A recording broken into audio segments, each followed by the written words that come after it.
خبروں کے سلسلے کو آگے بڑھاتے ہوئے خبر شامل کرتے ہیں بلوچستان کے ضلع پنجگور سے بلوچستان نیشنل پارٹی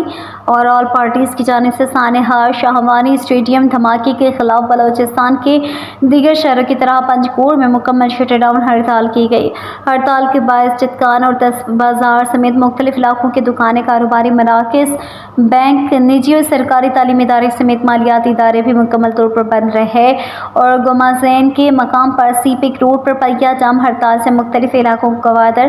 تربت، کوئٹہ، کراچی کے لیے جانے والی ٹریفک بھی معطل ہے۔ ہڑتال کے دوران بلوچستان نیشنل پارٹی کے مرکزی جوائنٹ سیکرٹری میر نذیر احمد بلوچ، ضلعی صدر حاجی عبدالغفار شمبیزئی، جنرل سیکرٹری قدیر احمد، ریاض احمد بلوچ، عبداللہ مینگل، نیشنل پارٹی کے زرعی صدر حاجی محمد ایوب بلوچ، تاج بلوچ، حاجی محمد نواز، مجیب الرحمان صوبائی و تحصیل کابینہ کے اراکین اور سینئر کارکنان بڑی تعداد میں شریک رہے۔ اس دوران مظاہرین نے ٹریفک کو مکمل طور پر بند کر دیا۔ ٹریفک معطل ہونے سے سی پک روڈ کے دونوں طرف گاڑیوں کی قطاریں لگ گئیں۔ سانحہ کوئٹہ کے خلاف بی این پی کی ہڑتال کی آل پارٹیز شہری ایکشن کمیٹی اور دیگر جماعتوں نے بھی